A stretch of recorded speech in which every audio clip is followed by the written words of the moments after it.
नमस्ते, यहाँलाई मेरोनेपालिकिचनमा स्वागत छ।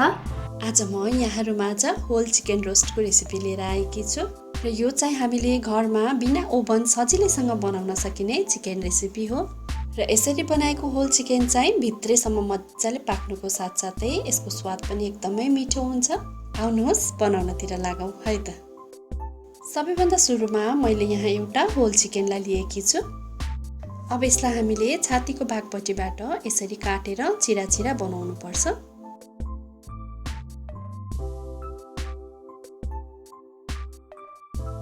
यसरी मैले दुवैपट्टि भित्रसम्म चिरा बनाएकी छु। यसरी नै हामीले यो लेगको भागपट्टि पनि दुईटा चिरा बनाउनु पर्छ। यसरी यो मासु बाक्लो भएको ठाउँमा हामीले ठाउँमा यसरी चिरा बनाइदिनु पर्छ। र यदि हजुरहरूलाई यो चिकनको छाला मन पर्दैन भने चाहिँ छाला सबै निकालेर पनि बनाउन सक्नुहुनेछ। अब यति गरिसकेपछि मैले यहाँ एउटा बललाई लिएकी छु। यसमा अब म 1 कचौरा दहीलाई राख्दै छु। 4 चम्चा अदुवा लसुनको पेस्टलाई पनि मैले यसमा राखेकी छु। अब यहाँ मैले सिलौटोमा पिसेको हरियो खुर्सानी र नुनलाई पनि राखेकी छु। यो चाहिँ हामीले स्वादअनुसार राख्नु पर्नेछ। 1 चम्चा भुटेको जिराको धुलोलाई पनि राखेकी छु।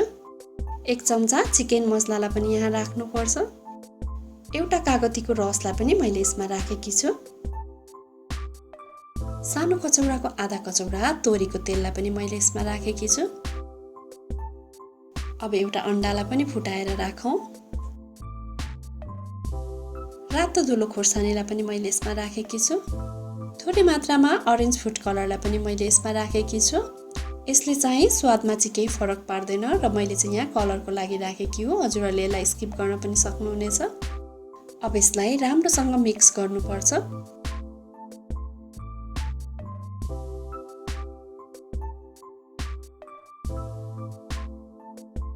अब यो राम्रोसँग मिक्स भइसकेको छ। अब चाहिँ एउटा फराकिलो भाँडोमा मैले यो चिकनलाई राखेकी छु। अब यो मसलालाई अलिअलि गर्दै यसमा राख्दै हामीले सबैतिर लाग्ने गरी चिकनमा यो मसलालाई लगाउँदै जानुपर्छ।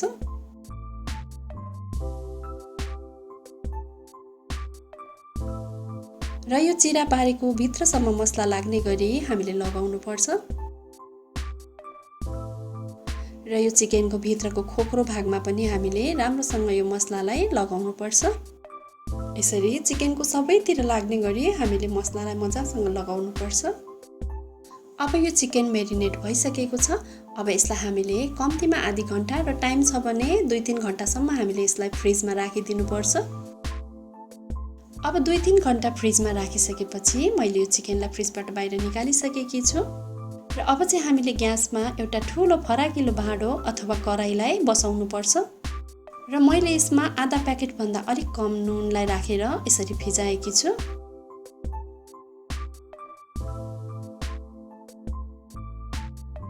र यसको माथिबाट मैले एउटा प्लेटलाई यसरी घोप्टो पारेर राखेकी छु।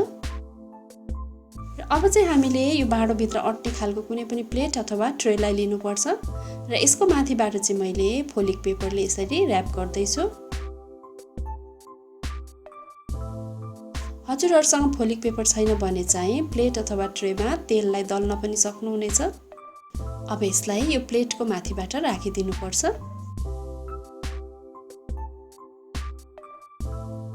र अब चाहिँ यो भाँडो पनि तातिसकेको छ। अब यो चिकनलाई हामीले यसको माथिबाट यसरी राख्नुपर्छ।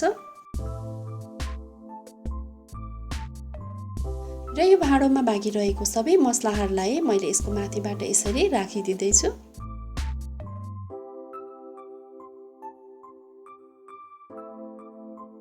र यो चिकनको कुनै पनि भागले चाहिँ यो भाँडामा चाहिँ छुनु हुँदैन, नत्र यो चिकन डढ्छ। र यो लेगको भागले चाहिँ यो भाँडालाई अलिक छोलाकै बनेर मैले यसमा चाहिँ यसरी धागोले बाँधिदिँदैछु। र यो पखेटा र कुनै पनि भागले चाहिँ भाँडालाई चाहिँ छुन दिनु हुँदैन। हजुरहरूले चिकनको साइजभन्दा चाहिँ अलिक फराकिलो भाँडा लिन सक्नुहुनेछ। र अब चाहिँ यसलाई राम्रोसँग छोपिने गरी माथिबाट छोपिदिनु पर्छ। र अब ग्यासको फ्लेम चाहिँ हामीले मिडियम टु लोमा राख्नुपर्छ।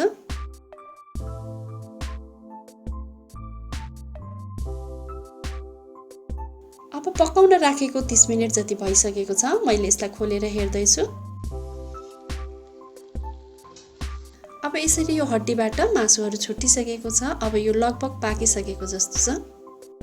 यसरी काँटाले घोचेर चेक गर्दा पनि यो लगभग पाकिसकेको छ। तर अझै पनि म यसलाई अझै केही बेर पकाउँछु र अब चाहिँ म यसलाई अर्कोपट्टि फर्काइदिन्छु। र भाँडा एकदमै तातो भएकोले गर्दा यसलाई एकदमै होसले पल्टाउनु पर्ने हुन्छ।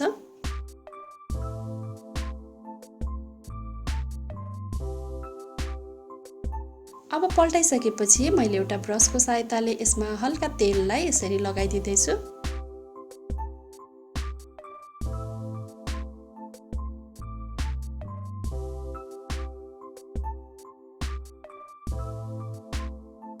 अब यसलाई अझै केही बेर म छोपेर पकाउँछु। अब 10-15 मिनेट अझै पकाइसकेपछि चाहिँ म यसलाई अब खोलेर हेर्दैछु।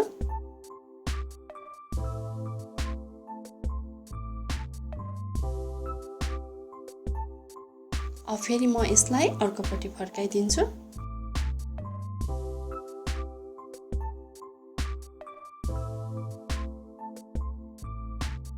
यसरी भाँडोमा छोपेर 45 मिनेट जति पकाइसकेपछि यो चिकन एकदमै राम्रोसँग पाकिसकेको छ। अब हामीले ग्यासको फ्लेमलाई अफ गर्नुपर्ने हुन्छ। अब यो चिकनलाई चाहिँ हामीले यत्तिकै सर्भ गर्न पनि सक्छौँ।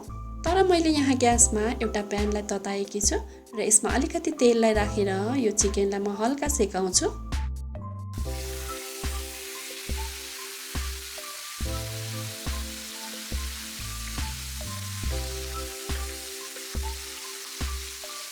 यसरी एकैछिन 1 मिनेट जति एकापट्टि सेकाइसकेपछि यसलाई अर्कोपट्टि पनि फर्काएर सेकाउनु पर्छ। र अब यसरी 1-2 मिनेटसम्म दुवैतिरबाट राम्रोसँग सेकाएपछि यो चिकन खानाका लागि रेडी भइसकेको छ। अब यसरी बनाएर तयार गरेको यो होल चिकनलाई हामीले टमाटरको पिरो अचारसँग सर्भ गर्यौं भने यसको स्वाद एकदमै मिठो हुन्छ र यो भित्रैसम्म एकदमै राम्रोसँग पाकेको छ। र यो चिकनलाई हामीले स्तुति एन्टरटेनमेन्ट च्यानलमा खाएर पनि देखाएका छौं र यो चिकनको स्वाद एकदमै साँच्चै मिठो भएको छ।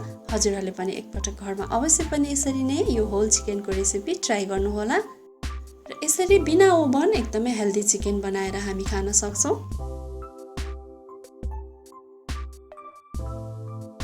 यहाँहरूलाई मेरो भिडियो कस्तो लाग्यो? मन पर्यो भने लाइक, कमेन्ट र शेयर अवश्य पनि गरिदिनु होला।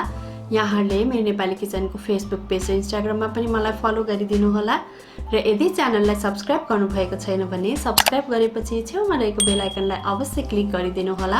यसले गर्दा मेरो नयाँ भिडियोहरूको नोटिफिकेसन यहाँहरूमाझ सजिलै आउने गर्छ। हवस् त, यहाँहरूको दिन सुखमय बितोस्। धन्यवाद।